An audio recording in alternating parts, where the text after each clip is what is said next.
Nauda ir ļaunums un bagātie cilvēki ir slikti. Galvenie iemesli. Mans vārds ir Līga Dunovska, un tu šobrīd atrodies manā blogā. Šodienas tēma ir nauda. Naudas tēma tā ir mūžīga, tā vienmēr ir bijusi aktuāla, gan iepriekšējos gadsimtos, kad cilvēki apmainījās barterī preci pret preci, gan arī šobrīd, tad, kad mēs par naudu nopērkam gan savu dažādas lietas. Katrs no mums mēs vēlamies kļūt mazliet bagātāki un palielināt savus ienākumus. Priekš katra no mums ir ļoti svarīgi saņemt lielāku atalgojumu, un tieši šodien izskatīsim, kā tieši ar domu spēku tu to vari izdarīt. Tagad konkrēti būs tāds mazs tests, un šeit skanēs divi tādi jautājumi, un tev vajag uz viņiem atbildēt skaidri, gaiši un neaizdomājoties. Sākam ar pirmo jautājumu. Nauda, tas ir ļaunums vai labums? Uzraksti atbildi komentāros. Un otrais jautājums. Bagātie cilvēki ir ļauni vai labi? Uzraksti, neaizdomājoties šo atbildi komentāros. Ja tu atbildēji, ka bagātie cilvēki ir slikti un nauda ir ļaunums, tad tu vari redzēt to, ka patiešām tā tu domā par savu naudu. Ja tu domā, ka nauda ir ļaunums, vai tu gribēsi viņu iegūt? Un kā tu domā, ja tava zemapziņa zina, ka nauda ir ļaunums, kā tu domā, vai tava zemapziņa reāli iedos tev iespējas, lai nopelnītu un iegūtu šo naudu? Jo zemapziņa vienmēr centīsies tevi pasargāt, it sevišķi, ja tu domā, ka nauda ir ļaunums un var tev nodarīt kaut kāda veida kaitējumu. Zemapziņa nedos tev naudu, jo tad tu nevarēsi uzkrāt ļaunumu. Un zemapziņa tevi centīsies atbrīvot no naudas, nepieļaujot tādu varbūtību, lai ļaunums sakrātos tevī. Lai tu nevarētu miedarboties ar naudu, jo nauda ir ļaunums. Tamdēļ zemapziņa noņem no tevis naudu. Tieši tā arī strādā zemapziņas uzstādījums. Tad, kad tu ātri un fiksi atbildi uz jautājumiem, un tad tu saproti, kas ir kas.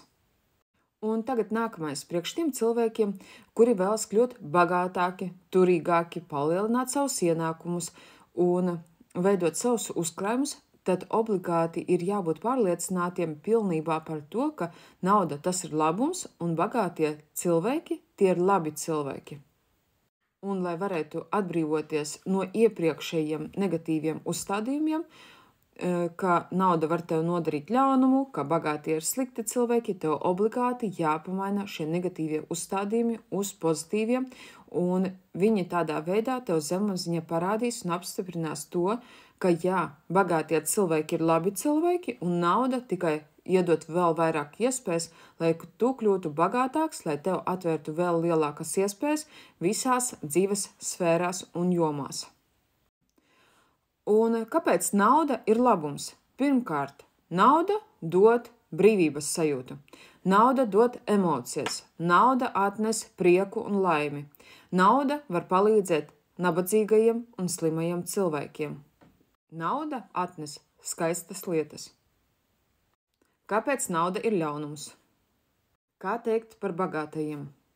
Tu uzskati, ka bagātie ir slikti, tad tava zemapziņa nekādā gadījumā negribēs pieļaut tādu varbūtību, ka tu kļūsi slikts un ļauns cilvēks.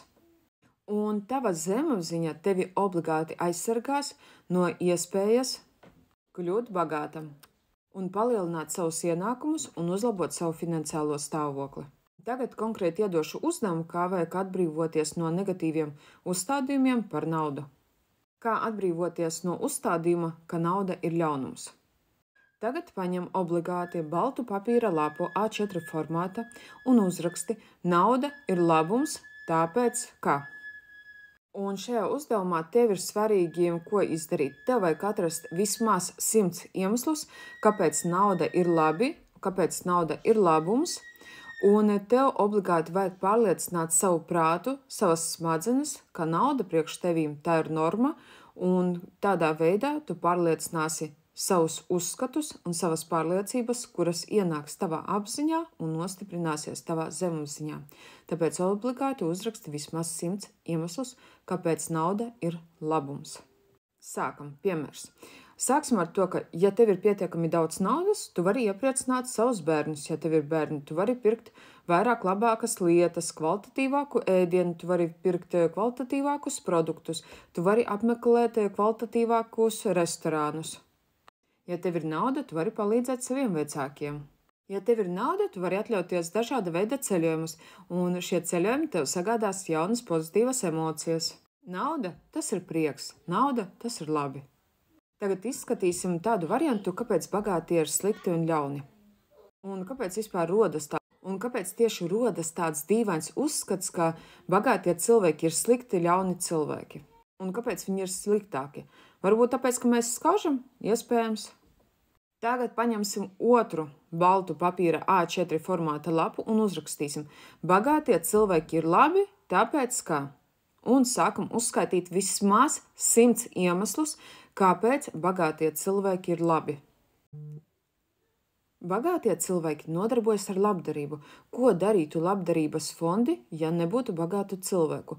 Jo, ja nabadzīgam cilvēkam nav naudas, viņš nav iespējas viņam ziedot kaut kāda veida naudu labdarībai, tāpēc bagātie cilvēki uztur šāda veida labdarības fondus.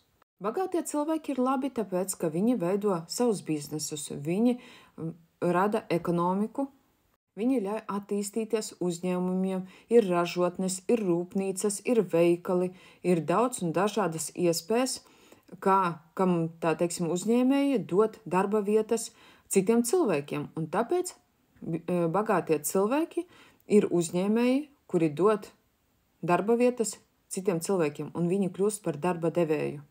Pateicoties tam, mums ir kinoteātri, spa, viesnīcas, daudz un dažādas izklaides un atpūtas. Tieši tāpēc, pateicoties bagātiem cilvēkiem, būvējas dzīvokļu mājas un privātmājas būvējas, un vispār pateicoties bagātiem cilvēkiem, veidojas ekonomika. Bagātie cilvēki dod darbu, tāpēc viņi ir ļoti lieliski darba devēji. Ko gan darītu mēs bez šiem cilvēkiem? Arī tieši tāpat pārtikas veikali, tirdzniecības centri ir radīti pateicoties bagātiem cilvēkiem. Kāpēc bagātie cilvēki ir labi? Bagāti cilvēki ir īstenībā tāds kā rādītājs citiem cilvēkiem sabiedrībai, ka jebkurš cilvēks var kļūt bagāts. Tāpēc vienmēr vajag ieklausīties bagātos cilvēkos, kā veidot uzņēmumu, kā veidot biznesu. Kādu dzīvesveidu viņi piekop, kāda viņiem ir domāšana, jo pilnībā ļoti atšķiras šī krasi domāšana, bagāto domāšana un nabadzīgo domāšana. Pamainot savu personīgo domāšanu, tu reāli vari krasi kļūt bagātāks, jo ir svarīgi domāt ar savu prātu, ar saviem uzstādījumiem un ar saviem uzskatiem, jo tieši tavi prāta ierobežojumi bremzē un traucē tev sasniegt šos mērķus, kurus tu esi izvirzījis. Obligāti strādā ar saviem negatīviem uzstādījumiem, un tu noteikti kļūsi bagātāks. Ja tu vēlies uzzināt vairāk informācijas, ienāc manā mājaslapā www.ligadunovska.com un izvēlies kursu Pielikšanās likums un nauda. Un sāc jau šodien pat domāt par to, ka bagātie ir labi cilvēki un nauda, tas ir labums. Tu jau daudzas lietas pagriezīs savā dzīvē sev par labu, un tu jebkurā situācijā būsi uzvarētājs. Tāpēc domājam pozitīvi un dalamies, saglabājam šo video un pateicības vārdā spiediet sirsniņas.